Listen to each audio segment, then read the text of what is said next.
Assalamualaikum warahmatullahi wabarakatuh. Nama saya Firah Madani. Saya dari kelas 06 SMJP 024 dengan NIM 2010 1050 1515. Di sini saya akan menjelaskan mengenai pertemuan 13 mengelola kualitas yang mencakup TQM dan Six Sigma. Video ini bertujuan untuk menyelesaikan tugas UAS yang diberikan oleh dosen pengampu mata kuliah Manajemen Operasi Bapak Iman Lubis. Mengelola kualitas. Tujuan dari video ini adalah untuk memahami tentang manajemen kualitas, lalu memahami metode Six Sigma dan juga memahami metode TQM. Lalu ada definisi manajemen kualitas. Pada dasarnya, manajemen kualitas atau quality management atau manajemen kualitas terpadu atau yang biasa disingkat dengan TQM didefinisikan sebagai suatu cara meningkatkan performansi secara terus-menerus atau continuous performance improvement pada setiap level operasi atau proses dalam setiap area fungsional dari suatu organisasi dengan menggunakan semua sumber daya manusia dan modal yang tersedia. Menurut ISO 8402, Quality Vocabulary mendefinisikan manajemen kualitas sebagai semua aktivitas dari fungsi manajemen secara keseluruhan yang menentukan kebijaksanaan kualitas, tujuan-tujuan dan tanggung jawab, serta mengimplementasikannya melalui alat-alat seperti perencanaan kualitas atau quality planning, lalu pengendalian kualitas atau quality control, jaminan kualitas atau quality assurance, dan peningkatan kualitas atau quality improvement. Tanggung jawab untuk manajemen kualitas ada pada semua level dari manajemen, tetapi harus dikendalikan oleh manajemen puncak atau top manajemen, dan implementasinya harus melibatkan semua anggota organisasi. Dari definisi tentang manajemen kualitas di atas, ISO 8402 atau Quality Vocabulary juga mengemukakan beberapa definisi tentang perencanaan kualitas atau quality planning, pengendalian kualitas atau quality control, jaminan kualitas atau quality assurance, dan peningkatan kualitas atau quality improvement sebagai berikut. Ini menurut Gaspers tahun 2001. Yang pertama itu perencanaan kualitas atau quality planning adalah penetapan dan pengembangan tujuan dan kebutuhan untuk kualitas serta penerapan sistem kualitas. Lalu yang kedua itu pengendalian kualitas atau quality control adalah teknik-teknik dan aktivitas operasional yang digunakan untuk memenuhi persyaratan kualitas. Yang ketiga itu jaminan kualitas atau quality assurance adalah semua tindakan terencana dan sistematik yang diimplementasikan dan didemonstrasikan guna memberikan kepercayaan yang cukup bahwa produk akan memuaskan kebutuhan untuk kualitas tertentu. Lalu yang terakhir ada peningkatan kualitas atau quality improvement, merupakan tindakan-tindakan yang diambil guna meningkatkan nilai produk untuk pelanggan melalui peningkatan efektivitas dan efisiensi dari proses dan aktivitas melalui struktur organisasi. Selanjutnya ada Six Sigma. Saya akan membacakan beberapa definisi Six Sigma menurut beberapa ahli. Sigma atau huruf abjad Yunani yang ke-18 adalah istilah statistik untuk menunjukkan penyimpangan standar atau standar deviation merupakan suatu indikator dari tingkat variasi dalam seperangkat pengukuran atau proses. Dalam penggunaan bisnisnya, kata itu menunjukkan cacat pada output suatu proses dan membantu kita memahami sejauh mana proses itu menyimpang dari kesempurnaan. Sedangkan Six Sigma merupakan konsep statistik yang mengukur suatu proses yang berkaitan dengan cacat atau kerusakan. Mencapai 6 sigma berarti bahwa suatu proses menghasilkan hanya 3,4 cacat per sejuta peluang. Dengan kata lain, bahwa proses itu berjalan hampir sempurna. Six Sigma pun merupakan falsafah manajemen yang berfokus untuk menghapus cacat dengan cara menekankan pemahaman, pengukuran, dan perbaikan proses menurut Bru tahun 2002. Lalu ada menurut Evans dan Lindsay tahun 2007. Six Sigma didefinisikan sebagai metode peningkatan proses bisnis yang bertujuan untuk menemukan dan mengurangi faktor-faktor penyebab kecacatan dan kesalahan, mengurangi waktu siklus dan biaya operasi, meningkatkan produktivitas, memenuhi kebutuhan pelanggan dengan lebih baik, lalu mencapai tingkat pendayagunaan aset yang lebih tinggi, serta mendapatkan hasil atas investasi yang lebih baik dari segi produksi maupun pelayanan. Tujuan Six Sigma adalah untuk meningkatkan kinerja bisnis dengan mengurangi berbagai variasi proses yang merugikan, meredukasi kegagalan produk atau proses, lalu menekan cacat-cacat produk, meningkatkan keuntungan, mendongkrak moral karyawan, dan meningkatkan kualitas produk pada tingkat yang maksimal. Secara harfiah, Six Sigma adalah suatu besaran yang bisa kita terjemahkan secara gampang sebagai sebuah proses yang memiliki kemungkinan cacat atau defect opportunity sebanyak 3,4 buah dalam 1 juta produk atau jasa. Ada banyak kontroversi di sekitar penurunan angka Six Sigma menjadi 3,4 DPMO atau defects per million opportunities. Namun, bagi kita yang penting intinya adalah Six Sigma sebagai matriks merupakan sebuah referensi untuk mencapai tujuan keadaan yang nyaris bebas cacat.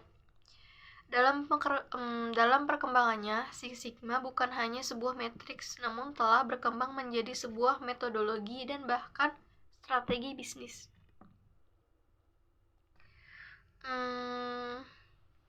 Six Sigma menekankan penghilangan kesalahan, penghilangan sampah, dan meminimalisir pengerjaan kembali barang yang cacat. Dengan demikian, biaya yang semula digunakan untuk hal-hal tersebut dapat dikurangi sehingga keuntungan yang diperoleh organisasi akan meningkat.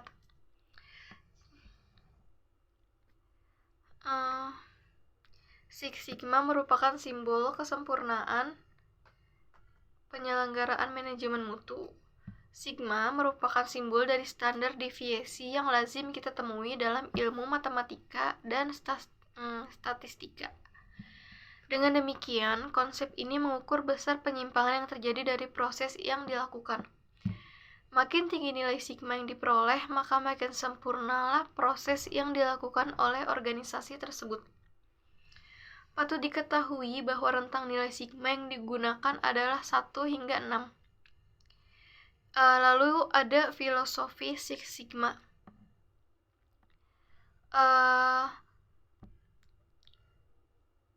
Ada filosofi dari penerapan metode Six Sigma menurut Pandey tahun 2003, yaitu yang pertama, fokus yang sungguh-sungguh kepada pelanggan.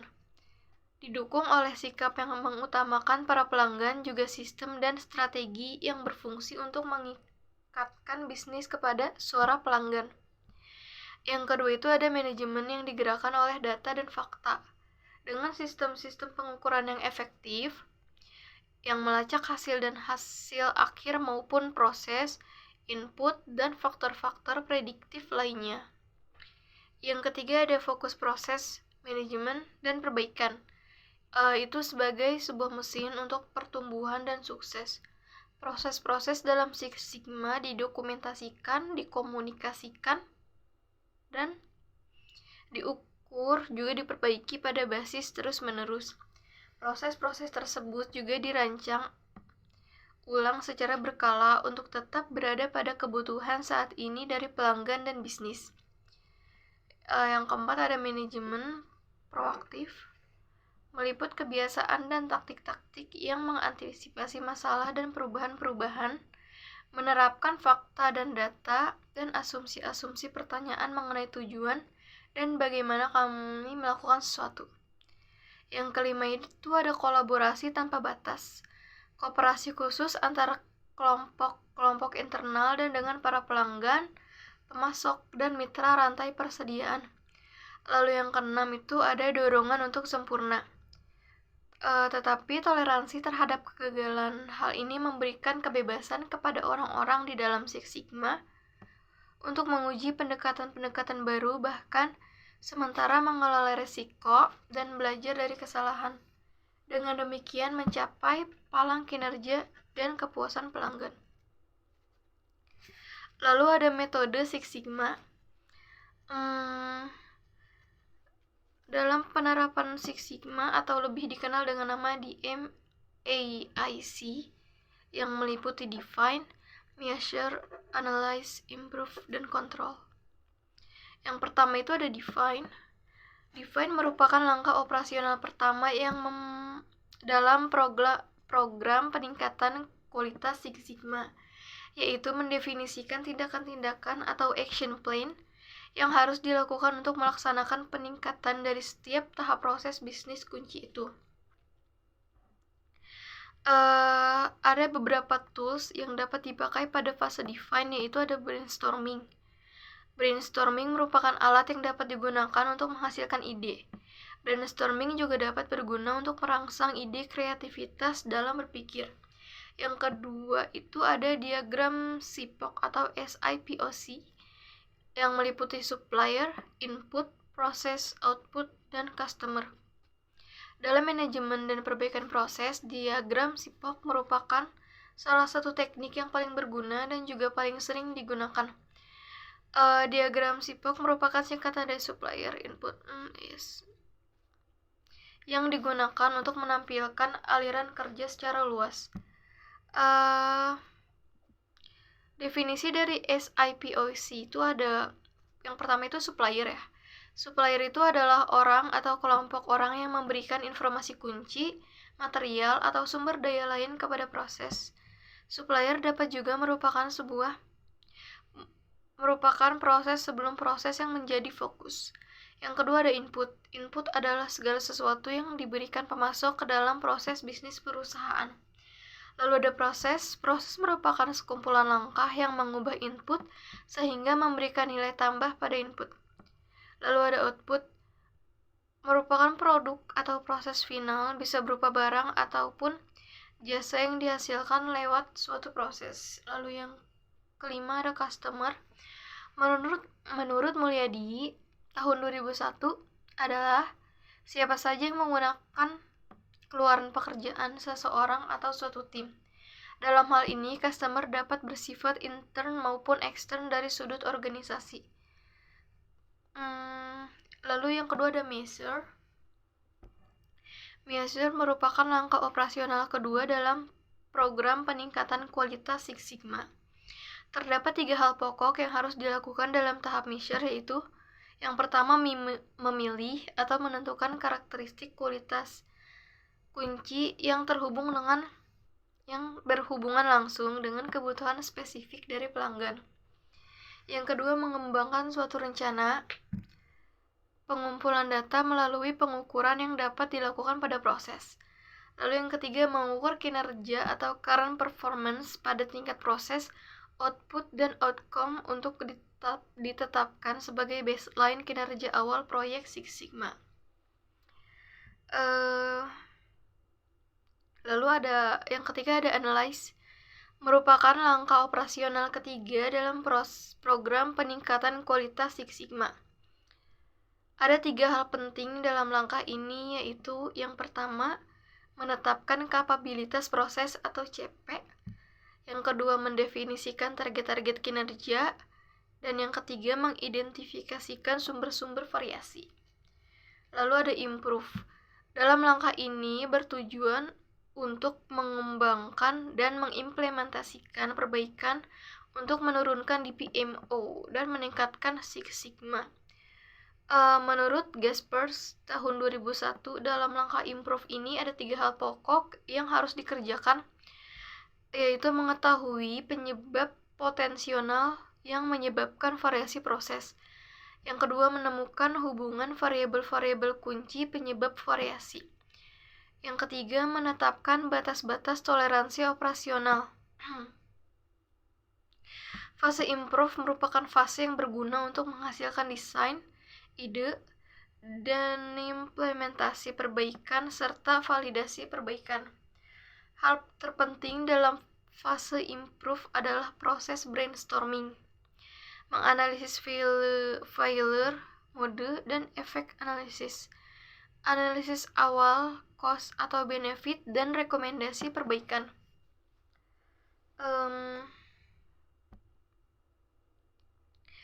Yang kelima, lalu ada kontrol.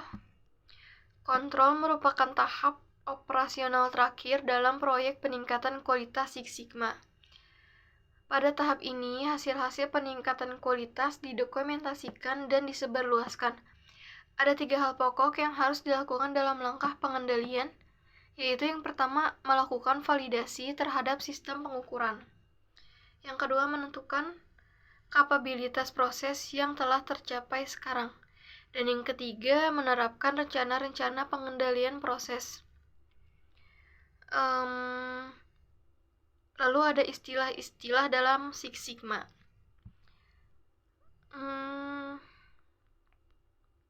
Yang pertama ada CTQ atau Critical to Quality. Merupakan elemen suatu produk, proses, atau praktek-praktek yang berdampak langsung pada kepuasan pelanggan. Yang kedua ada variasi atau variation. Variasi merupakan apa yang pelanggan lihat dan rasakan dalam proses transaksi antara pemasok dan pelanggan tersebut. Atau dapat juga disebutkan bahwa variasi adalah penyimpangan atau perbedaan antara keinginan atau ekspektasi pelanggan dengan produk yang ada. Ada 2 sumber yang harus diperhatikan penyebab timbulnya variasi. Yang pertama, penyebab umum. Itu adalah faktor-faktor di dalam sistem atau yang melekat pada proses operasi yang menyebabkan timbulnya variasi dalam sistem serta hasil-hasilnya. Yang kedua itu penyebab khusus, merupakan kejadian-kejadian di luar sistem yang mempengaruhi variasi dalam sistem. Istilah yang ketiga itu ada cacat atau defect. Defect atau cacat merupakan kegagalan suatu proses untuk memberikan apa yang diinginkan oleh pelanggan dengan ukuran sesuai dengan spesifikasinya. Yang keempat ada DPMO atau Defect per Million Opportunities.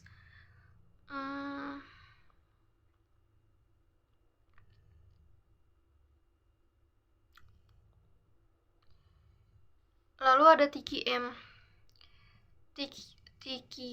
TQM atau Total Quality Management merupakan suatu pendekatan manajemen yang berkembang dari Amerika Serikat, dipelopori oleh pakar kualitas Deming Juran dan Crosby dari tahun 1950 dan lebih populer sejak tahun 1980-an.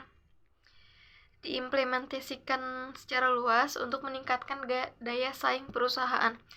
Ada beberapa definisi TQM.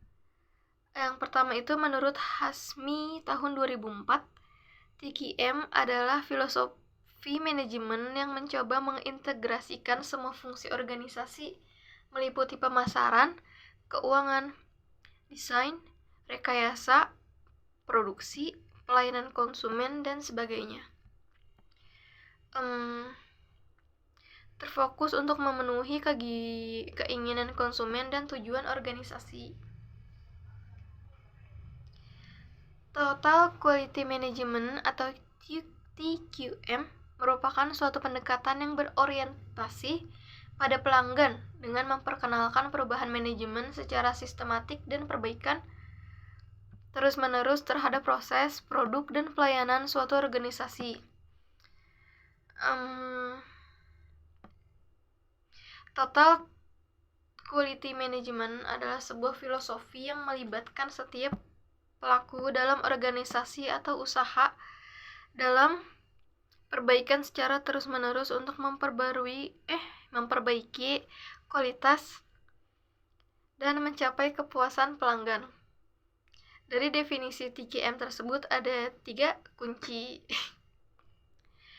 kunci utama dalam pelaksanaan TQM, yaitu pertama, continuous improvement atau perbaikan terus-menerus, lalu keterlibatan seluruh anggota dalam organisasi, dan kepuasan pelanggan atau usaha untuk memenuhi atau bahkan melebihi ekspektasi dari pelanggan.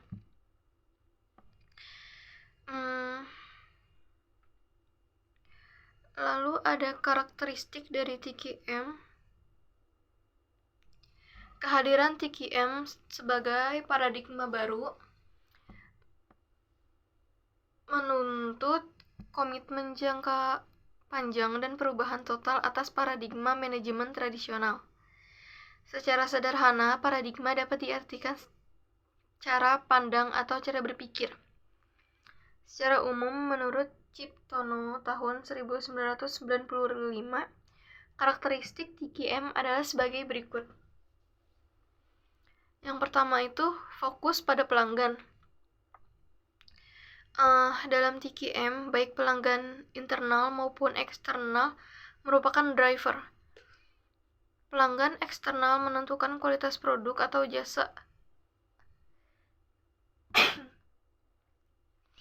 jasa yang disampaikan kepada mereka. Sedangkan pelanggan internal menentukan kualitas manusia, proses, dan lingkungan yang berhubungan dengan produk atau jasa. Karakteristik yang kedua itu obsesi terhadap kualitas. Dalam organisasi yang menerapkan TQM, pelanggan internal dan eksternal menentukan kualitas.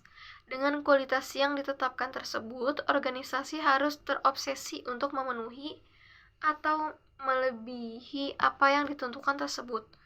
Oleh karena itu, karyawan harus mengerjakan pekerjaan sesuai pembagian.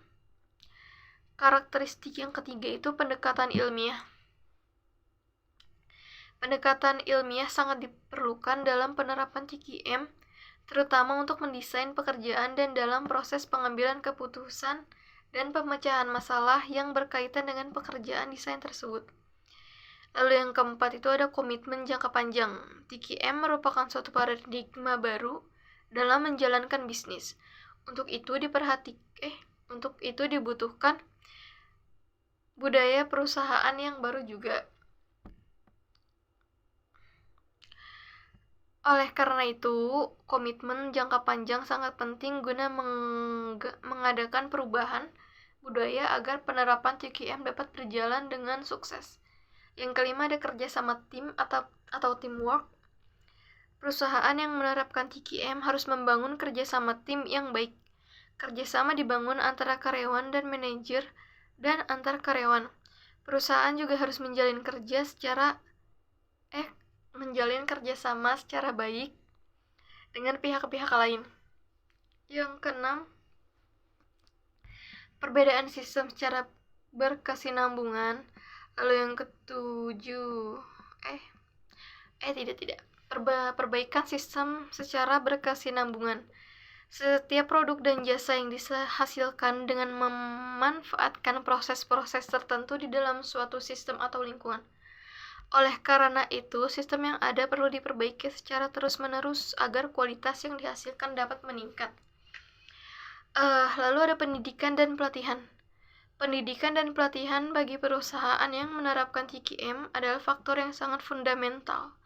Setiap orang diharapkan didorong untuk terus belajar. Dengan belajar, setiap orang dalam perusahaan dapat meningkatkan keterampilan teknis dan keahlian profesionalnya. Lalu ada kebebasan yang terkendali. Dalam TKM, keterlibatan dan pemberdayaan karyawan dalam pengambilan keputusan dan pemecahan masalah merupakan unsur yang sangat penting.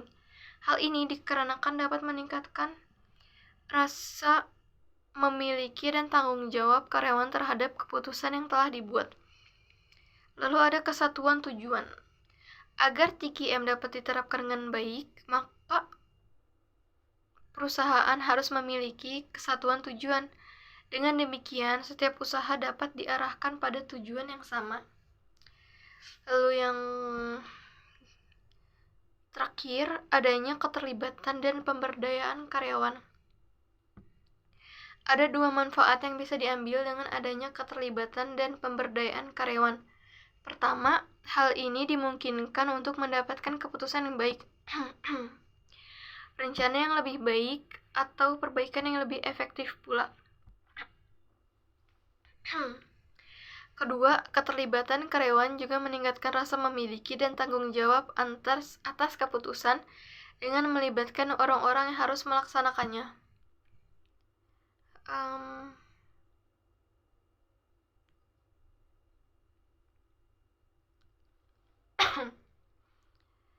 Wait.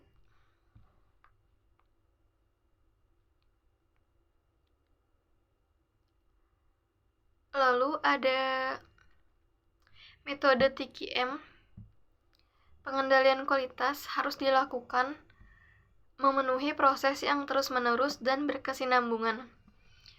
Proses pengendalian kualitas tersebut dapat dilakukan salah satunya dengan melalui penerapan PDCA atau Plan, Do, Check, Action yang diperkenalkan oleh Dr. W. Edwards Deming, seorang pakar kualitas ternama berkebangsaan Amerika Serikat.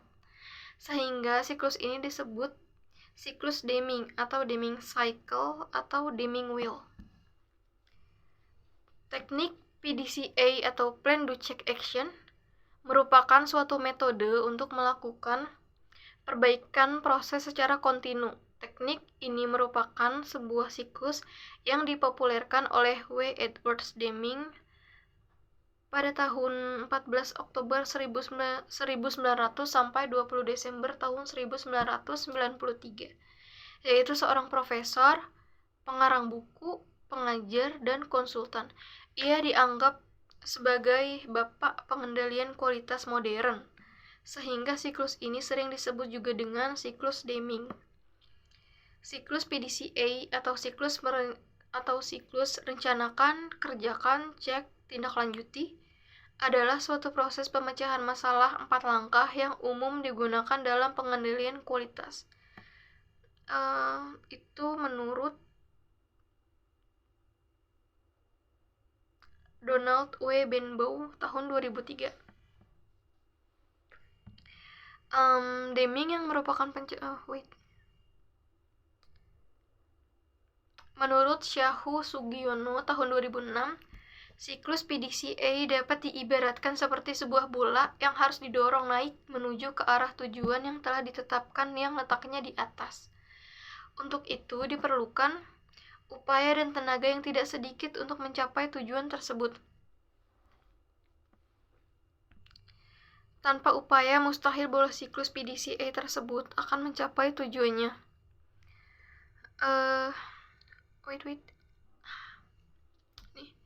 Siklus PDCA memberikan tahapan proses pemecahan masalah yang terukur dan akurat.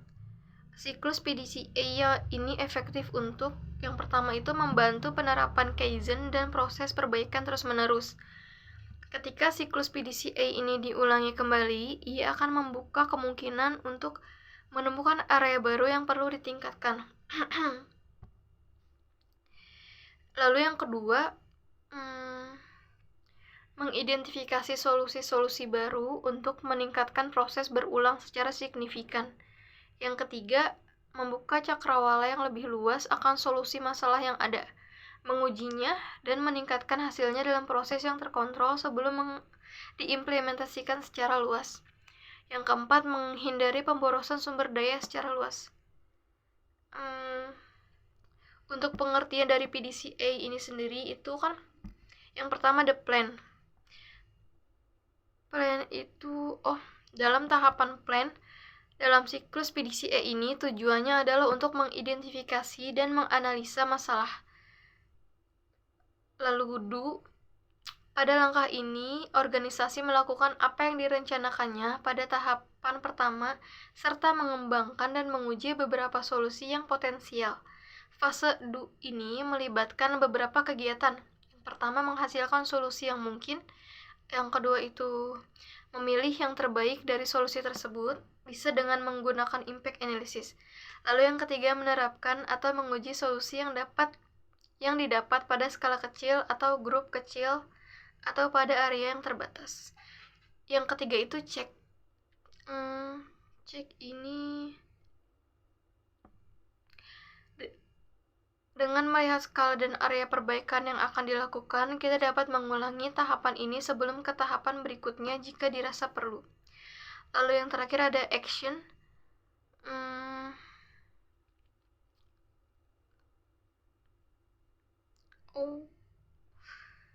Menindaklanjuti hasil untuk membuat perbaikan yang diperlukan.